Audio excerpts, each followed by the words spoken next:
નમસ્કાર, ગ્લોબલ એક્સપ્રેસમાં તમારું સ્વાગત છે। હું આપની સાથે ચેતન। આજના અમેરિકાના તારીખ 31 માર્ચ 2026ના મુખ્ય સમાચારોની આપણે વાત કરીશું। અમેરિકામાં રહો છો, અમેરિકાના રોજના ગુજરાતીમાં અપડેટ જાણવા માટે ગ્લોબલ એક્સપ્રેસને સબસ્ક્રાઇબ કરવાનું ચૂકતા નહીં। આજના મુખ્ય સમાચારોની વાત કરીએ તો લાખો ઇમિગ્રેન્ટ્સ માટે ખુશીના સમાચાર કે નવી આફત। ટ્રમ્પ સરકારના એક ઝાટકે બદલાયા બધા જ નિયમો। શું ભારત માટે રસ્તો સાફ થયો? જાણો એ 39 દેશોની યાદી જેમના પર હજુ પણ તોળાઈ રહ્યો છે પ્રતિબંધનો ખતરો। જુઓ વ્હાઇટ હાઉસથી અમારો આ વિશેષ રિપોર્ટ શું કહે છે। આ પછીના સમાચારોની આપણે આગળ વાત કરીએ તો 44 દિવસથી ચાલતા શટડાઉનને તોડ્યા ઇતિહાસના તમામ રેકોર્ડ। એરપોર્ટ પર મચી ચીચિયારીઓ। સિક્યુરિટી એજન્ટોના સામૂહિક રાજીનામાથી દેશની સુરક્ષા જોખમમાં છે। શું સુપર પાવર અમેરિકા ઘૂંટણીએ પડશે? નેતાઓની જીદમાં સામાન્ય જનતા કેમ પીસાઈ રહી છે? જુઓ એરપોર્ટ પરની ગ્રાઉન્ડ ઝીરો રિપોર્ટ શું કહે છે। આ પછીના સમાચારોની આપણે આગળ વાત કરીએ તો હવે અમેરિકાના એરપોર્ટ છાવરણીમાં ફેરવાયા। મુસાફરોની સુરક્ષા કરશે કે ધરપકડ? ટીએસએની જગ્યાએ હથિયારધારી આઈસ એજન્ટોના પહેરાથી ફફડાટ મચી ગયો છે।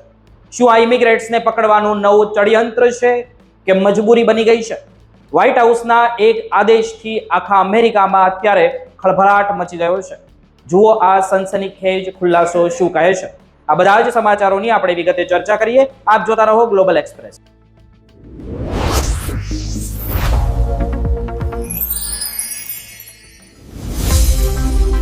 આજે આપણે વાત કરવાના છીએ અમેરિકાના ઇમિગ્રેશન વિભાગમાં આવેલા એક બહુ મોટા બદલાવ વિશે। વોશિંગ્ટન ડીસીથી મળી રહેલા અહેવાલો મુજબ ટ્રમ્પ પ્રશાસને આખરે તે કડક પ્રતિબંધોમાં ઢીલ આપવાની શરૂઆત કરી દીધી છે જે ગયા વર્ષના અંતમાં લાદવામાં આવ્યા હતા। તમને યાદ હશે કે ગયા વર્ષે નવેમ્બર મહિનામાં અમેરિકાની રાજધાનીમાં એક આશ્રય એટલે કે અસાઇલમ શોધનાર વ્યક્તિએ અંધાધૂન ફાયરિંગ કર્યું હતું જેમાં એક નેશનલ ગાર્ડનું મોત થયું હતું। આ ઘટના બાદ આખા દેશમાં હાહાકાર મચી ગયો હતો અને સરકારે તાત્કાલિક અસરથી તમામ આશ્રય અરજીઓ એટલે કે અસાઇલમ પ્રોસેસ પર તેમણે રોક લગાવી દીધી હતી। પરંતુ હવે હોમલેન્ડ સિક્યુરિટી વિભાગના સૂત્રો પાસેથી જાણવા મળ્યું છે કે સરકાર લાખો પેન્ડિંગ અરજીઓનો નિકાલ ઝડપથી કરવા માટે તૈયાર થઈ રહી છે। આ સમાચાર એવા સમયે આવ્યા છે જ્યારે લાખો ભારતીય કે ગુજરાતી લોકો કાયદાકીય ગૂંચવણમાં ફસાયેલા હતા અને તેમના કામ કરવાના પરમિટથી લઈને રહેવા સુધીના તમામ દસ્તાવેજો અટકી પડ્યા હતા। આપણે જો ઇતિહાસ પર નજર કરીએ તો 26 નવેમ્બર 2025ના રોજ અફઘાનિસ્તાનના રહેવાસી રહેમુલ્લા જે નામના વ્યક્તિએ વ્હાઇટ હાઉસ પાસે ગોળીબાર કર્યો હતો જેમાં એક મહિલા ગાર્ડ શહીદ થઈ હતી। આ ઘટના બાદ આખા અમેરિકામાં ગુસ્સો ફાટી નીકળ્યો હતો કારણ કે તે વ્યક્તિને ટ્રમ્પ સરકારના સમયમાં જ આશ્રય આપવામાં આવ્યો હતો।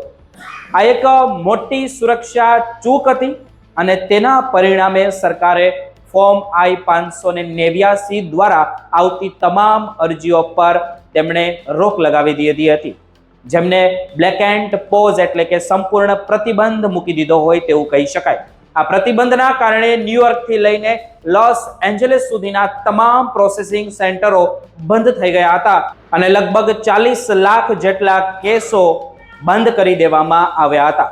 આમાં એવા પરિવારો પણ હતા જેઓ મધ્ય અમેરિકા, આફ્રિકા અને મધ્ય પૂર્વના દેશોમાંથી જીવ બચાવીને ભાગ્યા હતા અને અહીં કાયદેસર રીતે કામ કરવા માંગતા હતા। છેલ્લા 4 મહિનાથી આ લોકો ન તો કાયદેસર નોકરી કરી શકતા હતા કે ન તો પોતાના પરિવારનું ગુજરાન ચલાવી શકતા હતા। માનવ અધિકારી સંગઠનો આ નીતિનો વિરોધ કરી રહ્યા હતા। તેમનું એવું કહેવું હતું કે એક વ્યક્તિના પાપની સજા લાખો નિર્દોષ ઇમિગ્રન્ટ્સ લોકોને ન મળવી જોઈએ। જો કે પ્રશાસનનું એવું કહેવું હતું કે રાષ્ટ્રીય સુરક્ષા સાથે કોઈ સમજૂતી કરી શકાય નહીં। હવે જે નવી અપડેટ આવી છે તે મુજબ સરકારે દેશોને 2 ભાગમાં વહેંચી દીધા છે। જે દેશો હાઈ રિસ્ક એટલે કે જોખમી નથી ત્યાંના લોકોની અરજીઓ પરથી પ્રતિબંધ હટાવી દેવામાં આવ્યો છે. આમનો અર્થ એ થયો કે ભારત જેવા દેશો કે અન્ય બિન જોખમી દેશોના નાગરિકોની અરજીઓ હવે ફરીથી ચેક કરવામાં આવશે.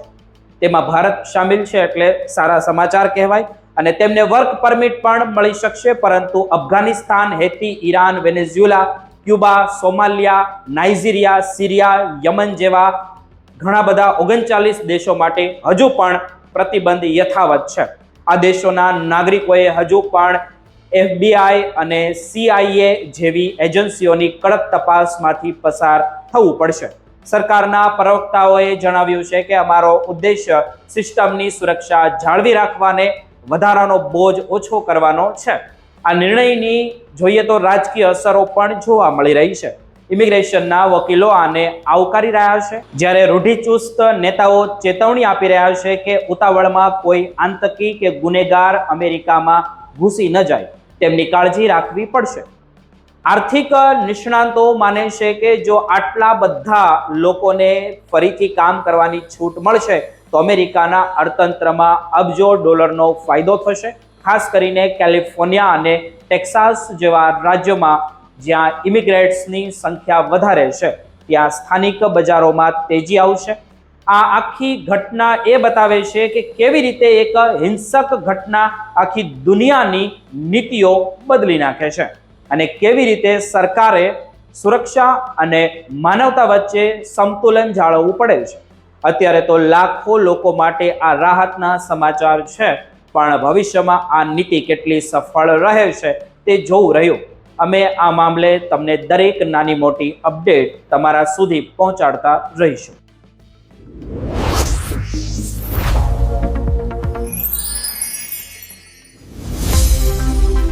અમેરિકાના ઇતિહાસમાં અત્યારે જે બની રહ્યું છે તે અગાઉ ક્યારેય જોવા મળ્યું નથી, કારણ કે દેશ અત્યાર સુધીના સૌથી લાંબા ગાળાના જે પાર્શિયલ ગવર્મેન્ટ શટડાઉનનો સામનો કરી રહ્યો છે.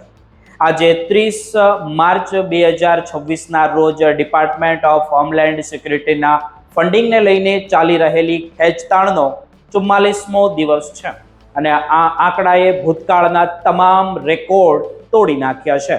ડેમોક્રેટ્સ અને રિપબ્લિકન વચ્ચે બજેટને લઈને શરૂ થયેલો વિવાદ હવે એટલો વકરી ગયો છે કે તેણે દેશની સુરક્ષા એજન્સીઓને લકવો મારી દીધો છે.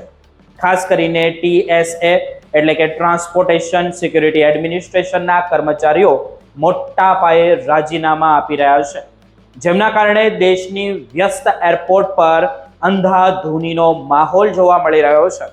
આખું સંકટ ફેબ્રુઆરીના મધ્યમાં શરૂ થયું હતું, જ્યારે કોંગ્રેસ હોમલેન્ડ સિક્યુરિટી માટે બજેટ પાસ કરવામાં નિષ્ફળ રહી હતી. આ વિવાદના કેન્દ્રમાં બોર્ડર સિક્યુરિટી અને ઇમિગ્રેશનને લઈને બંને પક્ષો વચ્ચેની જીદ છે. જ્યાં રિપબ્લિકન પક્ષ સરહદ પર દિવાલો બનાવવા અને કડક અમલીકરણ માટે વધુ ફંડ માંગી રહ્યા છે, જ્યારે ડેમોક્રેટ્સ માનવીય અભિગમ અને ડ્રીમર્સ માટે રક્ષણની માંગ કરી રહ્યા છે. આ ખેંચતાણમાં સામાન્ય લોકોની હાલ જોઈએ તો બેહાલ થઈ ગયા છે, કારણ કે પગાર ન મળવાને કારણે TSAના આશરે 500થી પણ વધુ અધિકારીઓએ નોકરી છોડી દીધી છે. અને જોઈએ તો નોકરી પર છે તેઓ પણ રજાઓ પર ઉતરી ગયા છે, જેમના કારણે લોસ એન્જલસથી લઈને ન્યુયોર્ક સુધીના યુએસએના દરેક એરપોર્ટ પર સુરક્ષા તપાસ માટે 5-5 કલાક સુધીની રાહ જોવી પડી રહી છે બધા જ ઇમિગ્રેન્ટ્સને કે ત્યાંના સ્થાનિક લોકોને. પરિસ્થિતિ એટલી ગંભીર છે કે મુસાફરોની ફ્લાઇટ છૂટી રહી છે અને બિઝનેસ મીટિંગ પણ રદ થઈ રહી છે, છતાં નેતાઓ સમાધાન કરવા તૈયાર નથી. મિયામીમાં એક મુસાફરે પોતાની આપવીતી કહેતા જણાવ્યું કે 4 કલાક વહેલા પહોંચવા છતાં માંડ ફ્લાઇટ મળી શકી અને અધિકારીઓ પણ થાકને કારણે કામ પર જઈ શકવાની સ્થિતિમાં નથી. TSA યુનિયનના પ્રમુખે સ્પષ્ટ ચેતવણીઓ પણ આપી છે કે જ્યાં સુધી વોશિંગ્ટનમાં નેતાઓ પગાર નહીં ચૂકવે ત્યાં સુધી સુરક્ષા કર્મીઓ પાસેથી કામની અપેક્ષા ક્યારેય પણ રાખવી નહીં કે મુશ્કેલ છે. આ કટોકટી વચ્ચે રાષ્ટ્રપતિ ડોનાલ્ડ ટ્રમ્પના વહીવટી તંત્રએ એક મોટો નિર્ણય લેતા એક્ઝિક્યુટિવ ઓર્ડર જાહેર કર્યો છે, જેથી TSA કર્મચારીઓને જૂના બાકી પગાર ચૂકવી શકાય. અને વ્હાઇટ હાઉસના પ્રેસ સેક્રેટરીએ જણાવ્યું કે જે લોકોની સુરક્ષા સૌથી પહેલા પ્રાથમિકતા છે, એટલું જ નહીં, એરપોર્ટ પર ભીડને કાબૂમાં લેવા માટે હવે આઈસ એટલે કે ઇમિગ્રેશન એન્ડ કસ્ટમ એન્ફોર્સમેન્ટના એજન્ટોને પણ મેદાનમાં ઉતારવામાં આવ્યા છે, જેઓ સિક્યુરિટી ગેટ પર મદદ કરી રહ્યા છે.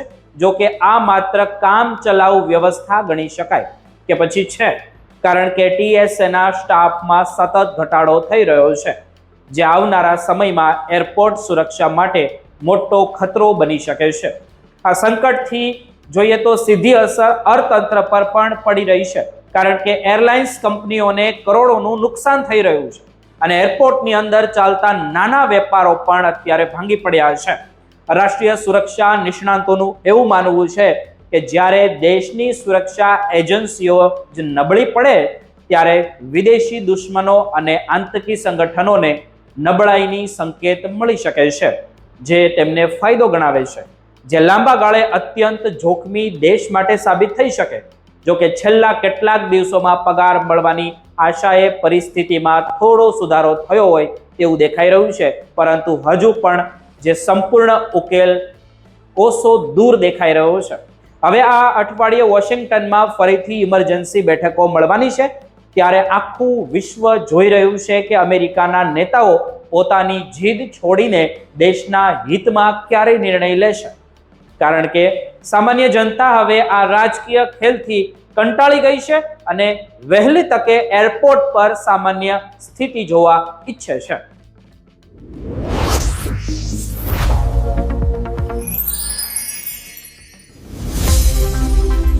શું અમેરિકાના એરપોર્ટ હવે મુસાફરી માટે નહીં પણ છાવરણીમાં ફેરવાઈ રહ્યા છે? ઇતિહાસના સૌથી લાંબા ગવર્મેન્ટ શટડાઉન વચ્ચે આભાસી શાંતિ હવે તોફાનમાં ફેરવાઈ ગઈ છે. જ્યારે મુસાફરો સુરક્ષાના નામે કલાકો સુધી લાઇનમાં ઊભા છે, ત્યારે TSA એજન્ટો નહીં પણ આઈસના હથિયારધારી અધિકારીઓનો પહેરો છે.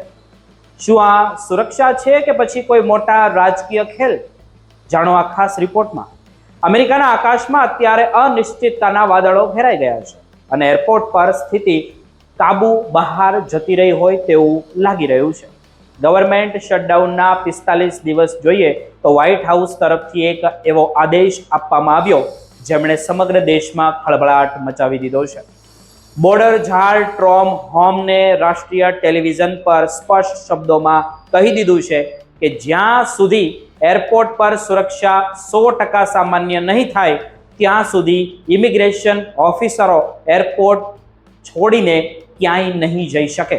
અત્યારે સ્થિતિ એવી થઈ ગઈ છે કે પેસેન્જર સ્કિનિંગ ચેકપોઇન્ટ પર આઈસ એટલે કે ઇમિગ્રેશનના એજન્ટો તૈનાત કરવામાં આવ્યા છે અને તે જ ચેકિંગ કરી રહ્યા છે. હોમે CBS અને CNN પર આવેલા ઇન્ટરવ્યુમાં સાફ કહ્યું છે કે જે TSA એજન્ટો પાછા નહીં આવે તો આઈસના એજન્ટો ત્યાં જ રહેશે અને તેમની સંખ્યામાં વધારો પણ કરવામાં આવી શકે છે.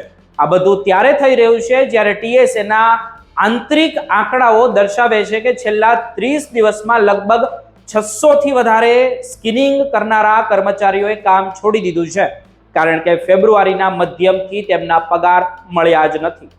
આ સિવાય સેંકડો કર્મચારીઓ બીમારીનું બહાનું કાઢીને ગેરહાજર રહી શકે છે કે પછી રહ્યા જ છે, જેમના પરિણામે લોસ એન્જલસ, એટલાન્ટા અને ન્યુયોર્કના JFK જેવા મોટા એરપોર્ટ પર મુસાફરીની લાંબી લાઈનો લાગેલી છે. લોકો એરપોર્ટના ફ્લોર પર સૂવા માટે મજબૂર બન્યા છે.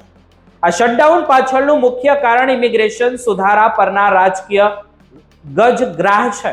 ડેમોક્રેટ્સ ડ્રીમર્સ માટે રક્ષણ અને નાગરિકતાના માર્ગની માંગ કરી રહ્યા છે, જ્યારે રિપબ્લિકન પક્ષ બોર્ડર સિક્યુરિટી અને સામૂહિક દેશ નિકાલની સત્તા માટે અડેલો છે તેવું ગણી શકાય. આ ખેંચતાણમાં TSAના અધિકારીઓને સૌથી વધારે જે પીસાવવું પડ્યું હોય તેવું દેખાઈ રહ્યું છે. સૌથી વધુ પાયમાલ થયા હોય તે એ વ્યક્તિઓ છે, કારણ કે તેમને આવશ્યક કર્મચારીઓની શ્રેણીમાં ગણવામાં આવ્યા નથી, જેથી તેમને પગાર વગર કામ કરવું પડી રહ્યું છે. શિકાગોના એક સુપરવાઇઝરે તો ત્યાં સુધી કહ્યું કે 15 વર્ષથી કામ કરતા અનુભવી લોકો હવે ઘરનું ભાડું નથી ભરી શકતા અને નોકરી છોડી રહ્યા છે. આ ખાલી પડેલી જગ્યાઓ ભરવા માટે સરકારે જે 23 માર્ચ આઈસના એજન્ટોને એરપોર્ટ પર ઉતાર્યા છે, જેઓ સામાન્ય રીતે ગેરકાયદેસર ઇમિગ્રેન્ટ્સને પકડવાનું કામ કરે છે, બીજું કશું જ નહીં. હવે તેઓ એરપોર્ટના પેરીમીટર અને કોન્કોર્સના પેટ્રોલિંગ કરી રહ્યા છે. મુસાફરોમાં ફફડાટ છે, કારણ કે આ એજન્ટ પાસે શંકાસ્પદ વ્યક્તિને અટકાવવામાં લેવાની સત્તા છે. એરલાઇન ઉદ્યોગે ચેતવણી આપી છે કે આ અંધાધૂનીને કારણે $2 અબજ નુકસાન થઈ શકે છે. સેનેટર લિન્ડસે ગ્રાહમ જેવા રિપબ્લિકન નેતાઓએ પણ હવે ચિંતા વ્યક્ત કરી છે, જ્યારે શક શુમર આક્ષેપ કર્યો છે કે વ્હાઇટ હાઉસ એરપોર્ટને ઇમિગ્રેશન ચેકપોઇન્ટમાં ફેરવીને રાજકીય ડ્રામા કરી રહ્યું છે. બીજી તરફ પ્રેસ સેક્રેટરી કોરેલિન લિવિટે સ્પષ્ટ કહ્યું છે કે રાષ્ટ્રપતિ ડોનાલ્ડ ટ્રમ્પ ગેરકાયદેસર ઇમિગ્રેશનને પ્રોત્સાહન આપે તેવા કોઈ બિલ પર સહી નહીં કરે.